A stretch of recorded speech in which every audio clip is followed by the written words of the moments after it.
Meeting someone in New York City? On the surface, it's never been easier. A few swipes on Hinge, Tinder, or Bumble, and you're flooded with options. Tech-enabled meetups and algorithm-driven matches are the future of romance.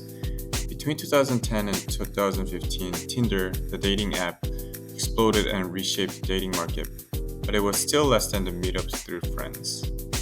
Today, more than half of all couples meet online. If you're conventionally attractive and financially stable, dating feels effortless.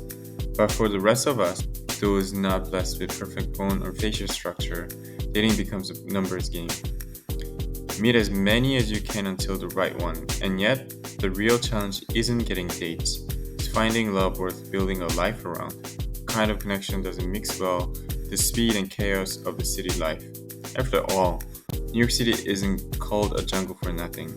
By the way, the ratio of man to woman is 48 to 52. So no, you may feel like there are more female in the city, the number isn't that drastic. In New York City, you might already have the dream setup, a career, a cozy apartment, youth, looks, and decent income. If casual dating is your goal, the city is paradise. Finance bros, fashion divas, nepo babies, crypto kings, Dubai heirs, you name it, they are all here. But if you are searching for someone more serious, a soulmate, New York City becomes one of the hardest places to find quality over quantity. Why? Because most of us arrive here rootless. We're chasing careers, fame, fortune, while dating lingers to traditional dynamics. Men striving to establish themselves, women seeking establishment. And dating apps amplify the illusion of abundance. One disappointing date because it tricked his height on his profile?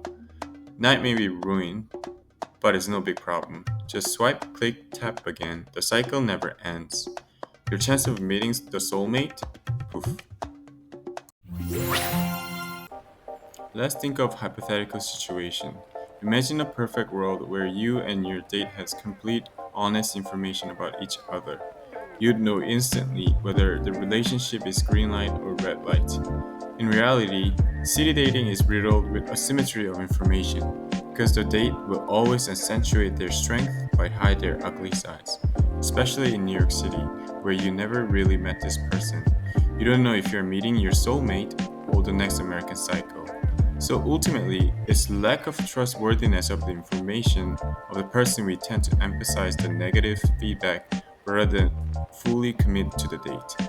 That means if he lied about the smallest detail, oh no.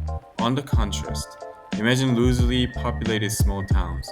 Dating is relatively easier, not because there are less options, but because the information is more open and trustworthy. Everyone is somewhat intertwined in the network. You know where he, she is from, where they go to work, and you may know their family, business, and background. Things are easily identifiable. Information is trustworthy and reliable. There is less skewness of information.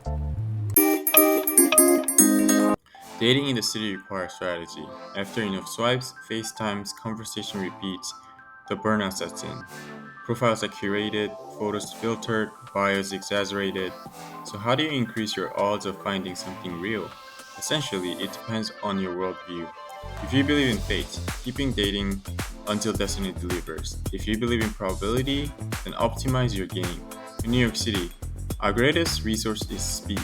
Everything feels transactional, but that can be leveraged. The key is the symmetry of information.